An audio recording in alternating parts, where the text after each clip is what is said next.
भगवद गीता अध्याय 1 अर्जुन विषाद योग भाग 2 अर्जुन का विषाद और युद्ध से इनकार।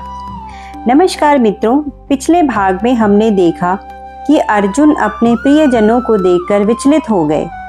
आज हम देखेंगे कि उनके मन में कौन कौन से विचार उठे। अपने संबंधियों को देखकर अर्जुन का मन व्याकुल हो गया। उनके हाथ कांपने लगे, मुख सूख गया, शरीर में कपकपीसी होने लगी, रोमांच खड़े हो गए, गांडीव हाथ से ढीला पड़ने लगा, वे खड़े भी नहीं हो पा रहे थे। पहला तर्क, राज्य किसके लिए? अर्जुन सोचते हैं, हम राज्य किसके लिए चाहते हैं? सुख किसके लिए चाहते हैं? भोग किसके लिए चाहते हैं?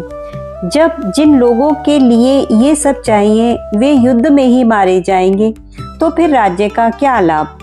दूसरा तर्क, गुरुजनों का वध। अर्जुन की दृष्टि गुरु द्रोणाचार्य और भीष्म पितामह पर जाती है। वे सोचते हैं, जिन्होंने मुझे शिक्षा दी, जिन्होंने मुझे जीवन में आगे बढ़ाया, मैं उन्हीं पर अस्त्र कैसे उठाऊं? उनका हृदय करुणा से भर जाता है। तीसरा तर्क, कुल का विनाश। अर्जुन कहते हैं, यदि इस युद्ध में परिवार के पुरुष मारे गए तो कुल धर्म नष्ट हो जाएगा।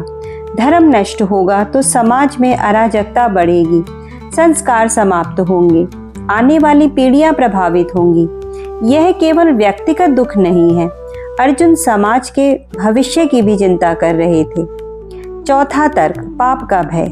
अर्जुन सोचते हैं, चाहे सामने वाले लोग लोभ में अंधे हो गए हैं, लेकिन हमें तो धर्म समझ में आता है ना।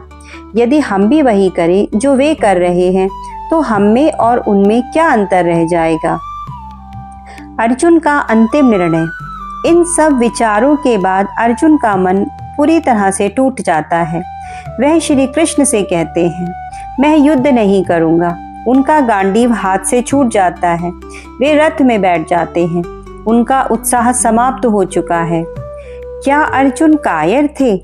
यहाँ पर यह एक महत्वपूर्ण प्रश्न उठता है कि क्या अर्जुन कायर थे, डरपोक थे? नहीं, अर्जुन संसार के महानतम योद्धाओं में से एक थे। उन्होंने अनेक युद्ध जीते थे। समस्या युद्ध का भय नहीं था, समस्या थी कर्तव्य और मोह का संघर्ष। अर्जुन हम सब हैं। यही कारण है गीता आज भी प्रासंगिक है। हम सबके जीवन में ऐसे क्षण आते हैं जब भावनाएं और कर्तव्य टकराते हैं, जब निर्णय लेना कठिन हो जाता है, जब मन भ्रमित हो जाता है।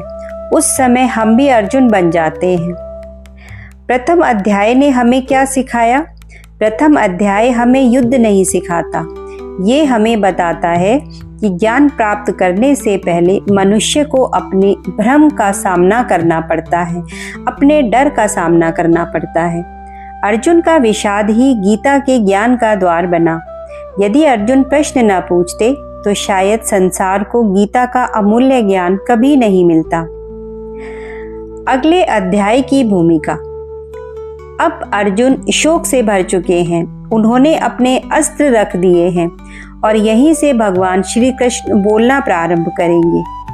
मित्रों, अक्सर हम दुख, भ्रम, चिंता और निर्णयहीनता को कमजोरी समझ लेते हैं, लेकिन गीता का पहला अध्याय हमें सिखाता है कि सही प्रश्न पूछना कमजोरी नहीं बल्कि ज्ञान की शुरुआत है।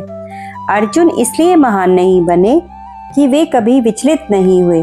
अर्जुन इसलिए महान बने क्योंकि उन्होंने अपने भ्रम को स्वीकारा और सही मार्गदर्शन मांगा। आज भी जब हम जीवन में कुछ बातों को अपना सकते हैं, जब मन भ्रमित हो तो अहंकार में निर्णय न लें। जीवन की बड़ी समस्याओं में किसी ज्ञानी, गुरु या अनुभवी व्यक्ति का मार्गदर्शन अवश्य लें। भावनाओं के आवेश में आकर अपने कर्तव्य से पीछे न हटें। हर कठिन परिस्थिति को ईश्वर द्वारा दी गई शिक्षा समझें। समस्याओं से भागने के बजाय उनका सामना करने का साहस विकसित करें। आज के इस वीडियो के बाद स्वयं से 3 प्रश्न पूछिए। मेरे जीवन का सबसे बड़ा अर्जुन विषाद क्या है? कौन सा मोह या भ्रम मुझे सही निर्णय लेने से रोक रहा है? क्या मैं अपनी समस्या से भाग रहा हूँ या उसका समाधान खोज रहा हूँ? याद रखिए, जीवन में कृष्ण का ज्ञान तभी आता है जब हम अपने भीतर के अर्जुन को पहचान लेते हैं। कभी कभी ईश्वर हमारी समस्याएं तुरंत दूर नहीं करते, बल्कि हमें इतना सक्षम बना देते हैं कि हम स्वयं उनका सामना कर सकें। इसीलिए अर्जुन विषाद योग हमें सिखाता है कि दुख अंत नहीं है। कई बार वही दुख जीवन के सबसे बड़े ज्ञान का द्वार बन जाता है।